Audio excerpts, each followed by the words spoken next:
এই মুহূর্তে যারা আমার ভিডিওগুলো দেখছেন বা ভিডিওটা দেখছেন তাদের কাছে একটা প্রশ্ন আমার, যারা 100 হার্টজের মনিটর ব্যবহার করেন এবং এই ধরনের বোর্ডগুলো ব্যবহার করে থাকেন, যেমন MSI B450 Pro Max বা 450 সিরিজের যেসব বোর্ডগুলো ব্যবহার করে থাকি আমরা, টাফ গেমিং বলেন, আসুসের বা গিগাবাইটের 450 সিরিজের বোর্ড বলেন বা MSI এর 450 সিরিজের বোর্ড বলেন, এসব বোর্ডগুলোর সাথে আমরা যারা 100 হার্টজের মনিটর ব্যবহার করে থাকি এবং এটা 100 হার্টজ আনলকেড হয়েও যায়।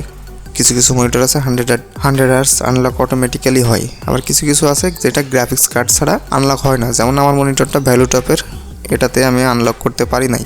আমার মাদারবোর্ড আছে MSI B450 Pro Max।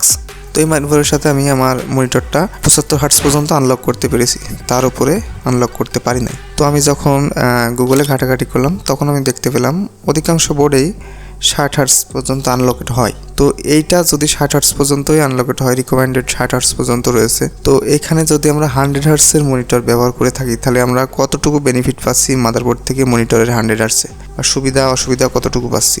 আসলে একটা 100 হার্টজের মনিটর ব্যবহার করতে গেলে আপনাকে অবশ্যই একটা ভালো মানের গ্রাফিক্স কার্ড বা যে কোনো ধরনের একটা গ্রাফিক্স কার্ড ব্যবহার করা লাগবে, যেটাতে 100 হার্টজ ডেলিভার দিতে পারে। তো সরাসরি মাদারবোর্ড থেকে আমি যতটুকু জানতে পারলাম বা বুঝতে পারলাম, এটা সরাসরি মাদারবোর্ড থেকে 100 হার্টজ ডেলিভার করতে পারে না বা দেয় না। যদি আপনার মনিটরটা 100 হার্টজের হয়ে থাকে, অন্যান্য ব্র্যান্ডেরগুলো আমি দেখেছি যে অটোমেটিক্যালি 100 হার্টজ আনলকেড হয়ে যায়। যদি আনলকেড হয়ে যায়ও তাহলে এটা কতটুকু কাজ করে বা কতটুকু আপনাকে সাহায্য করে আমি সঠিক জানি না, যার কারণে ভিডিওটা তৈরি করা। আপনারা যদি জেনে থাকেন যে এটা অরিজিনালি 100 হার্টজের উপকারিতা আপনি পাচ্ছেন, তাহলে অবশ্যই আমার কমেন্ট বক্সে জানিয়ে যাবেন।